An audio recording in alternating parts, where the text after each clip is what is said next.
लगते थे, धार्मिक प्रवचन, सांसारिक बातें, धार्मिक बातें। कोई भी गांव में उनकी धुनी रम गई और वो उनका कमंडल गड़ गया, पता चला कोई साधु सन्यासी बाबा जी भाषण दे रहे हैं, व्याख्यान दे रहे हैं, और वो होते थे चंद्रशेखर आजाद। और अंग्रेजों की पुलिस उनको कभी पहचान नहीं पाई, बार बार उनके सामने से अंग्रेज आकर निकल जाते थे, पहचान नहीं पाते थे। 6 साल तक चंद्रशेखर आजाद ने भेष बदलकर देश की आजादी के लिए इसी तरह का काम किया, कार्यकर्ताओं को संगठित करना, फिर उनको क्रांति के लिए तैयार करना, बलिदान के लिए तैयार करना। इन 6 सालों में बार बार उनके माता पिता की तरफ से उनके पास खबर आती थी और उनके गांव के लोग उनको आकर मिलते थे और कहते थे, देख भाई, तेरे माता पिता बहुत गरीबी में हैं, तू जब से घर छोड़कर आया गरीबी और बढ़ गई है, पड़ोसियों के दिए हुए दान पर उनका गुजारा चल रहा है, तेरे पास अब इतना पैसा है, संगठन के पास बहुत पैसा हो गया था, उन्होंने बड़े खजाने लूटे थे, इसमें से कुछ माता पिता को दान दे दे। तो चंद्रशेखर आजाद का एक ही वाक्य निकलता था, जो किसी की हिम्मत नहीं होती कहने की, वो कहा करते थे।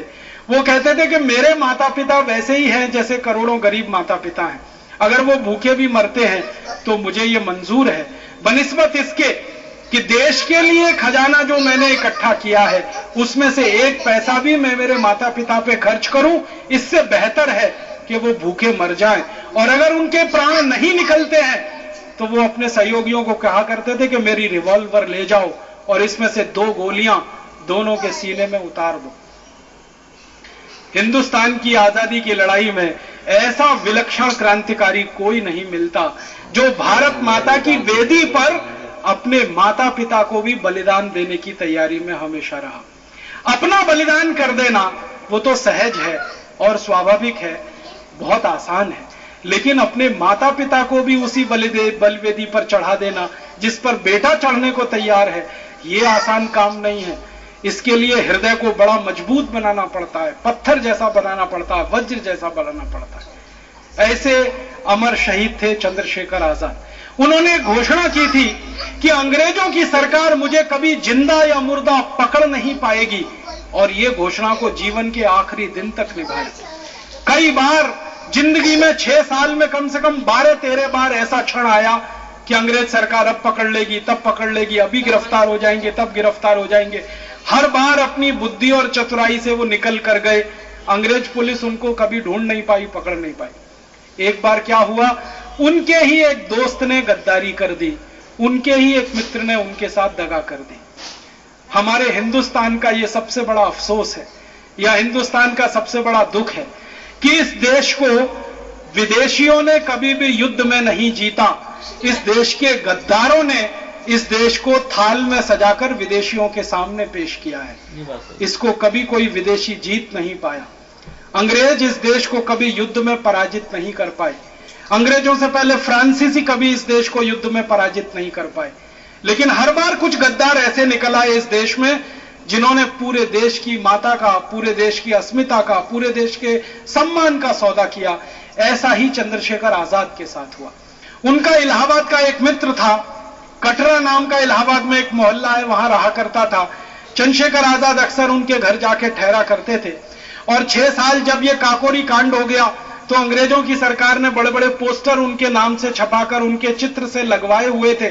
चंद्रशेखर आजाद को जिंदा या मुर्दा जो पकड़वाएगा हजारों रुपए का इनाम उसको दिया जाएगा। तो एक दिन चंद्रशेखर आजाद अपने उस मित्र के घर में ठहरने के लिए पहुंच गए और उस मित्र के मन में लालच आ गया कि मैं जाके अगर पुलिस को बताता हूं तो मुझे कुछ 1000 रुपए मिल जाएंगे। चंद्रशेखर आजाद घर में ठहरे हुए थे और उनके मित्र ने जाके पुलिस को सूचना कर दी। पुलिस आ गई। चंद्रशेखर आजाद को 6th सेंस था, 6वीं उनकी इंद्रिय काम करती थी। उनको आभास हो गया कि पुलिस आने वाली है। वो घर से चुपचाप निकल गए।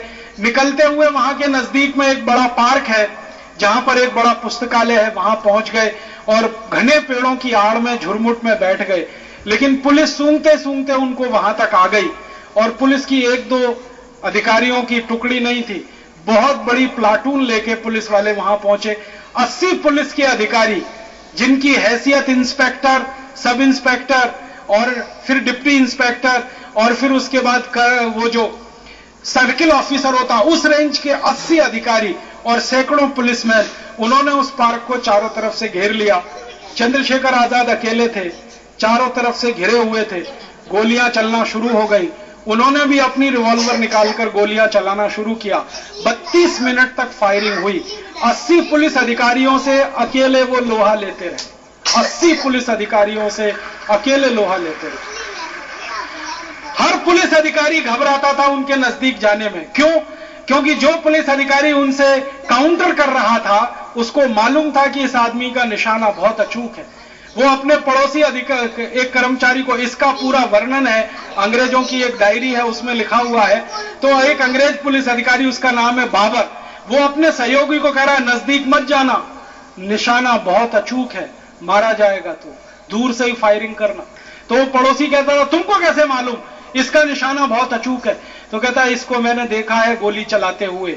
लाहौर में सैंडर्स की जब हत्या हुई थी और भगत सिंह ने सैंडर्स के ऊपर गोली चलाई थी, और भगत सिंह को पकड़ने के लिए जो पुलिस अधिकारी भागा था, उस पुलिस अधिकारी को चंद्रशेखर आजाद ने अपनी गोली से मारा था। और वो पुलिस अधिकारी कहता है कि मैं उस समय प्रत्यक्षदर्शी गवाह था।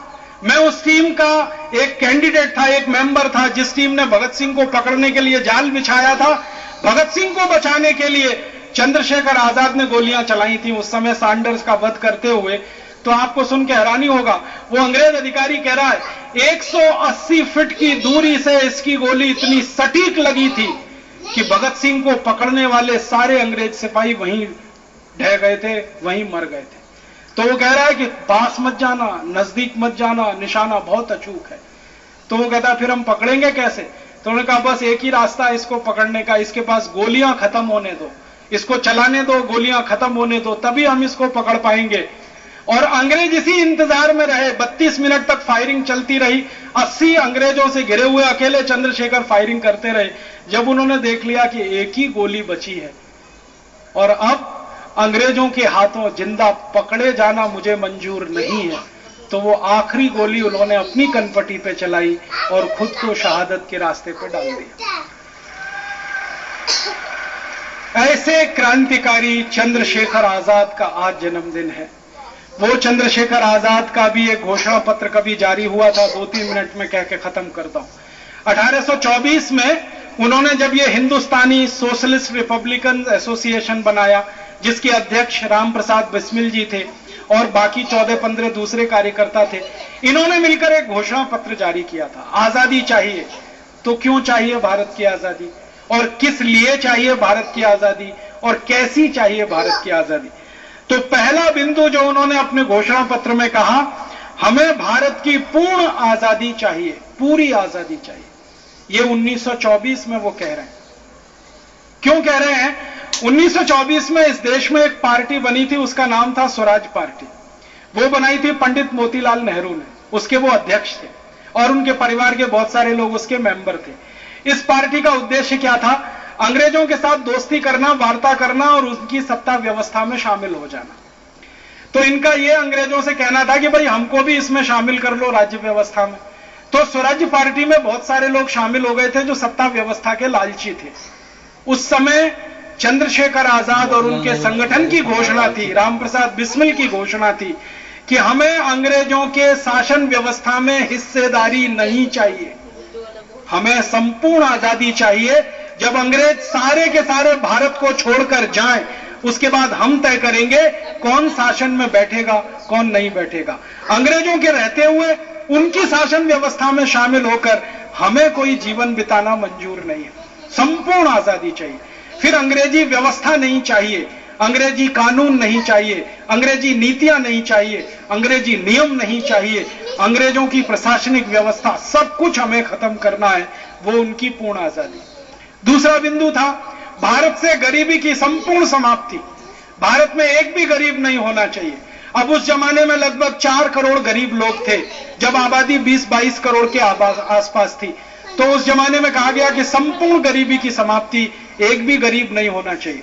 तीसरा बिंदु था भारत के मजदूरों का सम्मान होना चाहिए और उनका सम्मानजनक वेतन होना चाहिए। उस जमाने में क्या होता था, भारतीय मजदूरों को बहुत थोड़ा सा वेतन था, अंग्रेज